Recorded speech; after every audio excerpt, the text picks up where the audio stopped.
August 1920. Outside a small office on School Street in Boston, thousands of people are lined up, not to deposit money, but to desperately get it back. The man inside owes them millions, and there is nothing left. In just 8 months, one man had convinced over 40,000 people to hand him their life savings, promising returns of 50% in just 45 days. It sounded impossible, and it was. His name was Charles Ponzi, and his scheme was so audacious, so brazen, that more than a century later, every fraud built on his blueprint still carries his name. Carlo Pietro Giovanni Guglielmo Tebaldo Ponzi was born in Lugo, Italy, in 1882. He came from a family that had once known wealth, but by his childhood, that prosperity had long faded. From an early age, Charles dreamed of reclaiming it. In 1903, at the age of 21, Ponzi arrived in Boston with reportedly just $2.50 in his pocket. He later claimed he had gambled away his savings during the voyage. America, he believed, would give him a fresh start. For the next several years, Ponzi drifted through a series of low-paying jobs: dishwasher, waiter, clerk. He was intelligent, charming, and fluent in multiple languages, but legitimate success eluded him at every turn. Then came his first brush with fraud. In Montreal, Ponzi worked for a banker named Luigi Zarossi, who was running a scheme paying depositors 6% interest with money from new accounts. When Zarossi fled to Mexico, Ponzi was left behind and reportedly took notes. Ponzi was subsequently convicted of check forgery in Canada and spent 3 years in prison. After his release, he was convicted again, this time in Atlanta, for smuggling Italian immigrants across the border. By 1918, he had a criminal record and nothing to show for it. But here's what made Ponzi different from a common criminal. He was extraordinarily charismatic. People who met him described a man who radiated confidence, warmth, and an almost magnetic optimism. He didn't just lie, he made people want to believe him. In 1919, Ponzi received a letter from Spain containing something called an international reply coupon, a postal voucher that could be exchanged for postage stamps in another country. And this is where his mind went to work. Ponzi realized that due to fluctuating exchange rates after World War I, these coupons could theoretically be purchased cheaply in countries like Italy and redeemed for higher value stamps in the United States. On paper, it was arbitrage. In reality, it was the perfect cover story.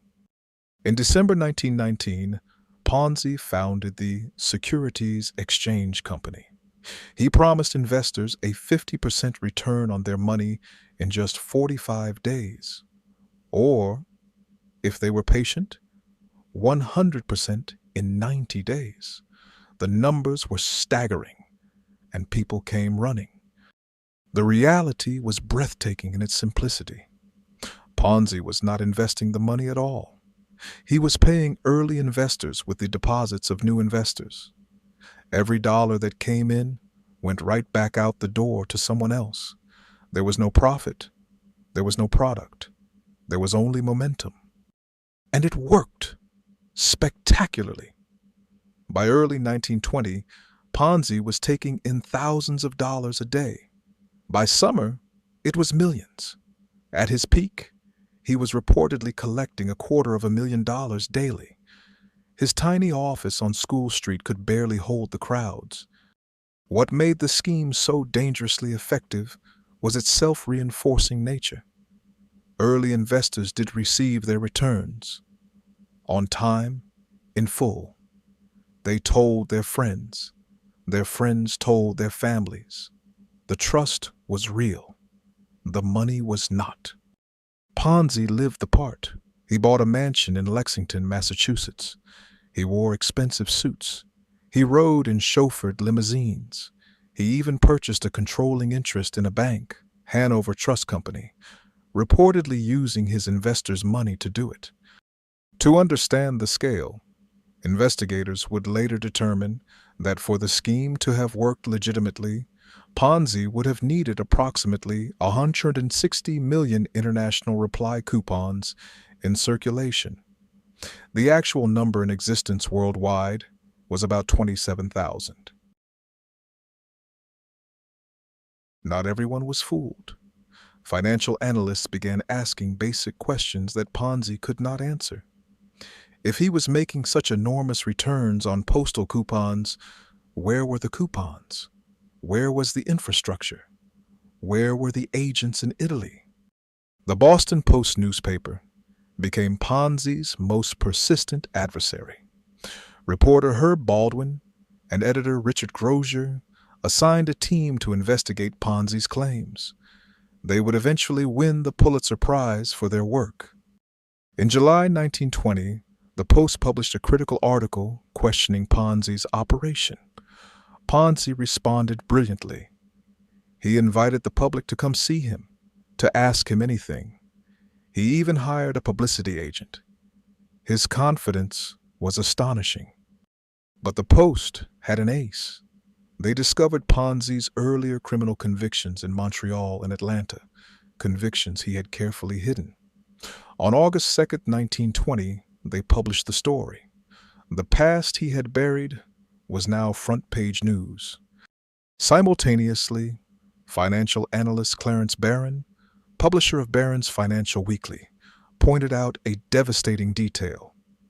Despite promising extraordinary returns, Ponzi himself had not invested a single dollar of his own money in his own company. The man selling the dream didn't believe in it. Massachusetts state auditors were called in.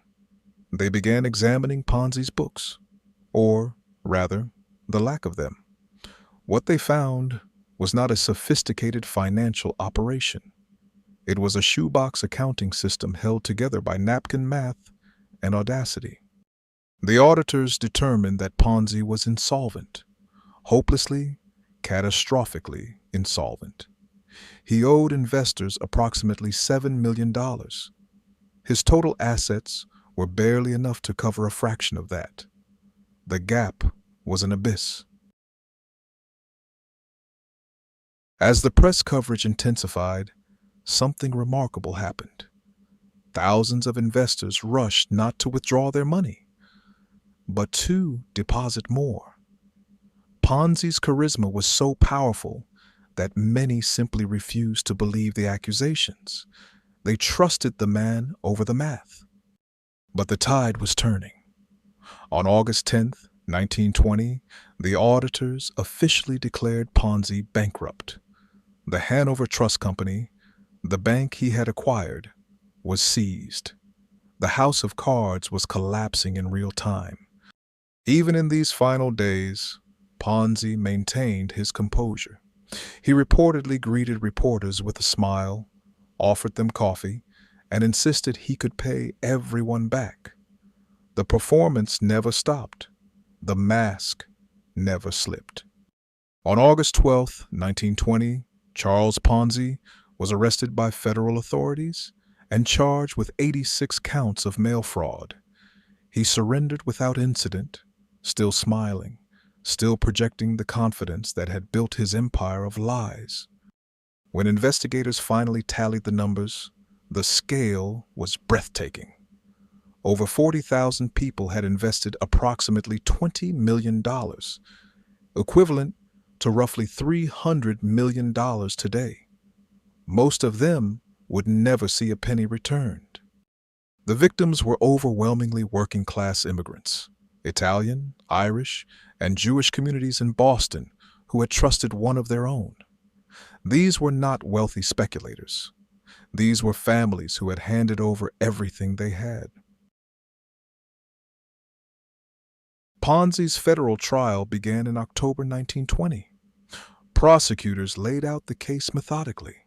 The false promises, the non-existent investments, the recycled deposits.